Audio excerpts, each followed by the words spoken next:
Hello and welcome to FPL Mate, your best mate for fantasy Premier League content for the 2023-24 season. My name is Dan and I have hit my wildcard button for Game Week 35. So I'm about to share with you my first draft for this final run in on the season. Let's see what we can do, guys. If you enjoy this one, make sure you drop a like, do subscribe if you're new around here. Let's get started with this team. So of course, guys, I will be looking to wildcard in Game Week 35 into a bench boost in Game Week 37. So we need to maximize our double Game Week players, and that's exactly what we're going to do. And I'm going to show you week by week what this team will look like, how effective it can be for all the way till the end of the season. I think it's going to be super strong, super effective. We've got unlimited transfers, of course. We've got a little bit spare budget as well, so hopefully most of you guys will be able to afford something similar to this as well. Let's start off with the goalkeeper, and it is going to be Petrovic. Now, a lot of people are trying to choose a Chelsea defensive player, defensive asset right now, I suppose, and I think it's probably between Petrovic and Gusto. Don't think I would double up on the Chelsea defense there necessarily, because they haven't been super hot defensively, but I think one is worth going for given the fact that they have 2 double game weeks within the next 3 weeks. Of course, with Petrovic, you don't have to play him every single week. You can play him for the double game weeks only and bench him for the other game weeks, as long as your backup goalkeeper is not too bad. Obviously, you're going to have a bench boost in 37 if you're me, so yeah, that could work pretty well in 37, but I'm going for Petrovic because I'm a little bit worried about Gusto at this moment. Potential injury in the FA Cup. We need to keep an eye on that, but also Gusto isn't always good to play multiple games within the space of 1 calendar week, and I do worry about that. 2 double game weeks with a player like Gusto, are you actually going to get 2 games from him on each of those occasions? I'm not 100% sure, so need to think about this one. Petrovic is who I've got right now, but I could go for Gusto as my Chelsea defender instead. Now, speaking of defenders, we're going to go into defense with Pedro Porro. Now, with the injury to a doggy, you probably have to spend a little bit more money if you want to get the nailed-on fullback from Tottenham Hotspur. Of course, Ben Davies is an option at 4.3 million. Definitely worth having a look at him for a bargain option. But Pedro Porro very much nailed on, and looking through his numbers throughout the season, he is one of the better attacking defenders consistently throughout this season so far. I'm not expecting huge amounts in the double game week this week, but 2 games played should be very handy. You never know when you're going to get an attacking return from a player like Pedro Porro. Be looking to bench him against Liverpool. Then we've got a double game week including Burnley at home, which I like, and Sheffield United is the final game of the season for Spurs as well. So I think Spurs players well worth tripling up on if you can go for just one defender. And for me personally, again, just like Chelsea, I don't want to overload on the Spurs defense because I like their attack a lot more than I like their defense. Pedro Porro is probably the guy to go for if you can afford to do so. Now, our next defender is Fabian Schär, although to be fair, rhyming, I'm poet and I didn't even realize it. I could go either way with a Newcastle defender. I could go for Fabian Schär, I could go for Trippier, I could go for Burn. I don't mind Trippier if he is going to be fit reasonably soon. I think he definitely has the highest upside, and he's going to be a bit of a differential. Burn actually a lot cheaper than Fabian Schär and has better underlying data, but the facts are that Schär is the Newcastle defender scoring the most points this season. So I'm on him at the moment. We could move either way here. I think there are benefits to going to Burn and going to Trippier. It's just a case of budget restrictions, I suppose, and as we tinker with this team throughout the week, it may be that Schär is in the team, it may be another one of those guys. And we're going to finish off the defense with Diogo Dalot. Nice fixtures coming up for him, double game week in 37 as well, and although I don't love the Manchester United defense right now, when I'm looking through that Manchester United defense, Dalot has got the best attacking potential there, really. Again, another player who I could potentially downgrade to Harry Maguire if I wanted to go a little bit cheaper. Maybe I wanted to spend some budget elsewhere in my team.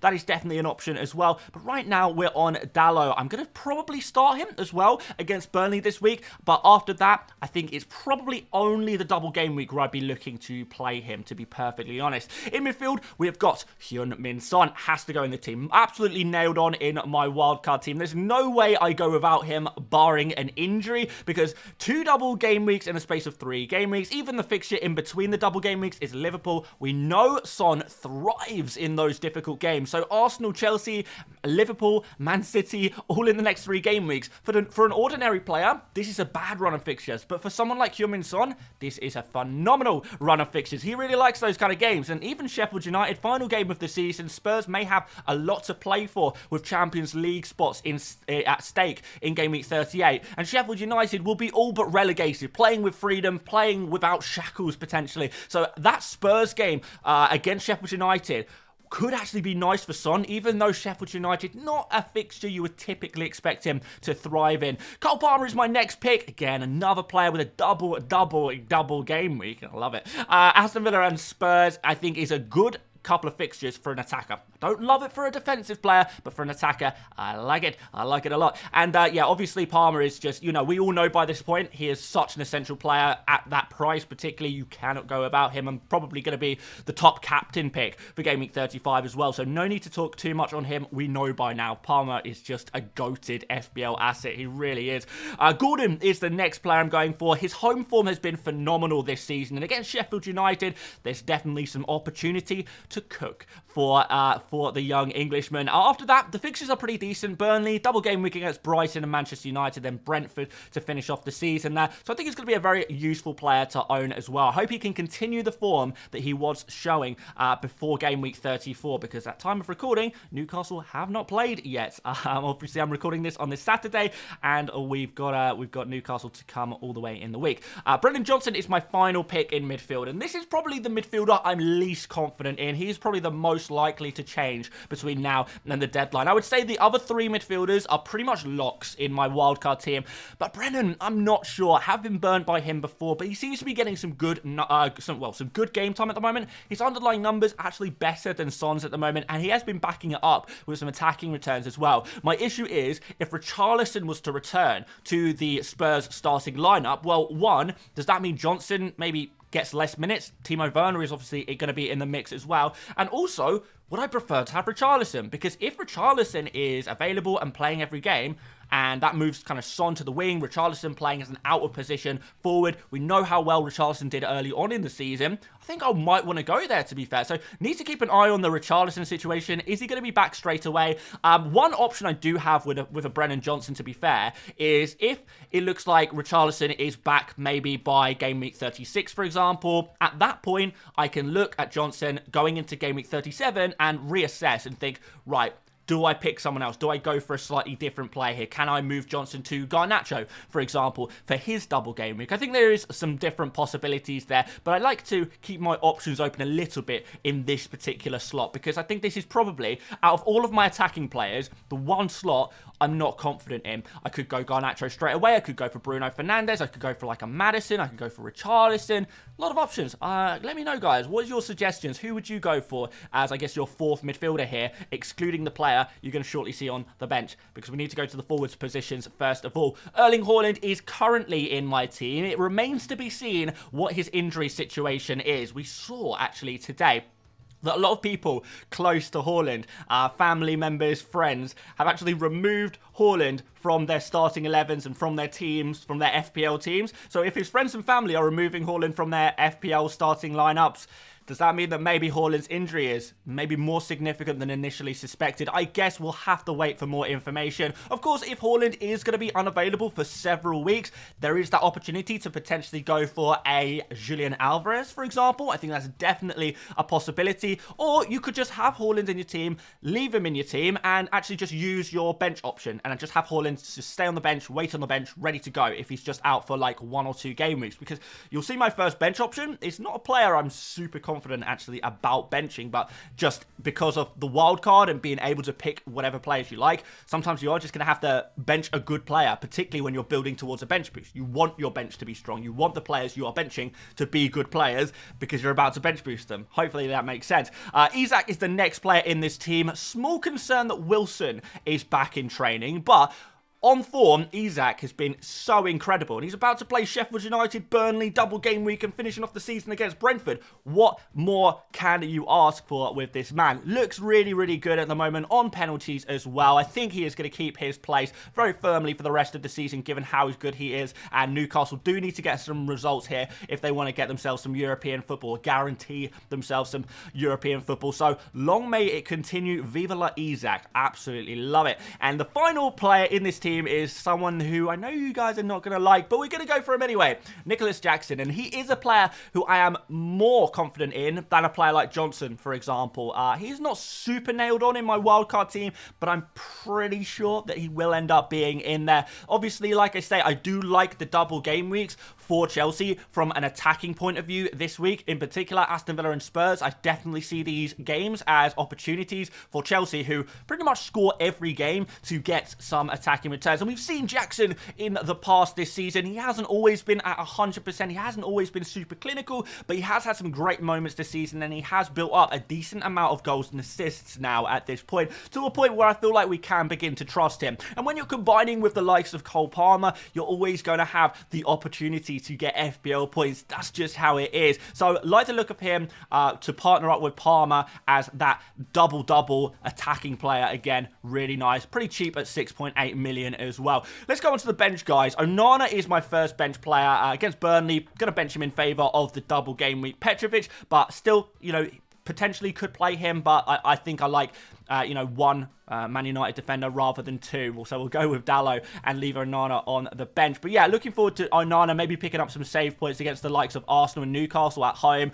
I see Manchester United as a bit of a big game kind of team, and therefore Arsenal in the double game week doesn't scare me as much as, you know, maybe, you know, like a Crystal Palace, I think probably beat Manchester United, but an Arsenal, you know, I can see Man United holding on for a draw against Arsenal. It's just the kind of team they are. Foden is on my bench. He is that one player who I'm not happy about benching, but good. It's a good problem to have when you're building towards a bench boost. I think with the form that Foden has shown this season, he just has to make the team. Maybe getting the occasional rotation, but what we've seen from Foden consistently is that when he does play, when he does start, he puts in such amazing performances that he basically becomes an essential FPL asset when he does play.